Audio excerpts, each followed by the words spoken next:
Palakpakan po natin ang hepe ng Municipal Security Group, ang hepe na may presensya sa bawat isa, Bobby Montehermoso.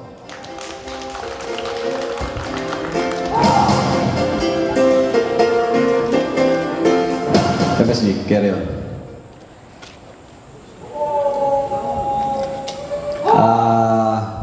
Unang-una po, nais kong pasalamatan ng mga nagdatingan nating mga bisita. Unang-una, kaya Consul Bayani De Leon, sa ating pong Deputy Head ng NBI, kaya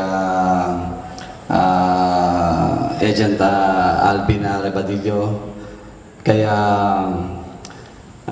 Kapitan Ray Palabrica, kaya Parin Jerry De Rosario, ang head ng BTMO, at sa aking mga kasamahan sa MSG, lalo-lalo na kina Kapitan Ugalde, kina paring Ruben Flores, kay Jay, at sa iba pa mga kasama ko, kaya Marvin Vargas, at sa ating pong administrador ng Bayan ng Bacoor, kay paring Redel, at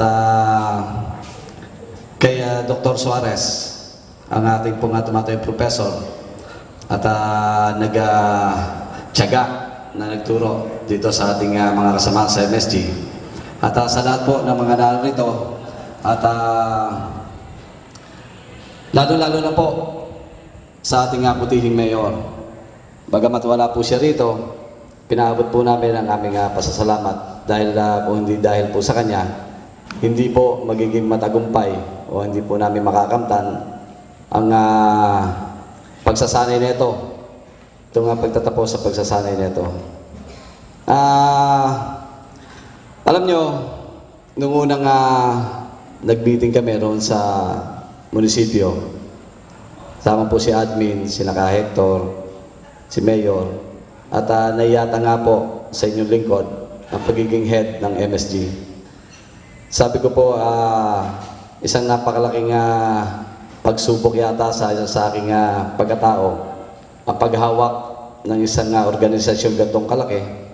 Ang iniisip ko po noon kung paano ko patatakbuhin to. Sapagkat isang napakalaking bayan ng Bacoor, at alam naman po natin, dilingid sa atin, na iba't ibang mga samahan, iba't ibang mga tao ang naninirahan dito. Subalit hindi po ako nagdalawang isip na tanggapin ang hamon nito. Kaya't nung umpisa na nga po ang hiring ng mga miyembro ng MSG, akin po kagad na naisangguni o akin po kagad na ni-request kay Mayor, kay admin, kina Ka Hector, na kung sakasakaling makabuo na kami ng mga aplikante ng MSG at makapili na kami, sana magkaroon ng training. At ito na nga po, natupad na. At isang napakalaking tulong o isang napakalaking bagay sa MSG ay makapagtapos o makaranas ng ganitong pagsasanay. Sapagkat doon ko pa nga po sinasabi sa inyo, unang-una pa nung tayo magkita, nung tayo nabuo na ang pag-recruit ng MSG. Ang amin po sinasabi dito, hindi namin kailangan ang tapang. Ang kailangan namin dito, disiplina. At yung talagang tutupad sa trabaho. Sapagkat yung tapang, sa dami nyong yan, magsama-sama lang kayo, tatakbo na kalaban natin. Kaya unang-una ang hinubog namin dito ay yung disiplina. Kung paano kayo susunod sa inyong mga opisyales. Sapagkat kung walang disiplina at hindi nyo may papakita ang pagsunod dito sa organisasyon na ito, walang mangyayari. Hindi tayo makakatupad ng ating tungkulin. At ang una pa nga dyan, sinasabi ko lagi sa inyo, na tayo umaharap sa tao na ang dala-dala natin, imahe, ay ang imahe ng ating punong bayan. Kaya, kung ano man gagawin ninyo, mabuti man yan o hindi maganda, ang makikita sa mukha ninyo ay ang imahe ng ating punong bayan. Kaya sabi ko, makatapos man tayo ng pagsasanay nito, makakuha man tayo ng mga sertipiko na yan, hindi yan batayan na iyan ay magiging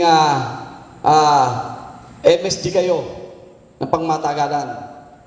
Sapagkat isa man sa inyo ang hindi tumupad o gumawa ng hindi maganda, automatiko po yan, tatanggalin namin kayo dito sa samahan. Nang hindi na kayo makasira pa, nang hindi na kayo makadamay pa sa mas nakakarami nating mga kasama dito. Maasahan ko ba yan, MSG? Kaya sa inyong lahat, ng mga naririto, hindi po naman namin matutupad ang aming mga trabaho, hindi namin may sasagawa ang aming mga trabaho kung hindi nyo rin kami tutulungan. Sana po laging gabayan ninyo kami kung ano man yung makikita ninyo na hindi maganda o hindi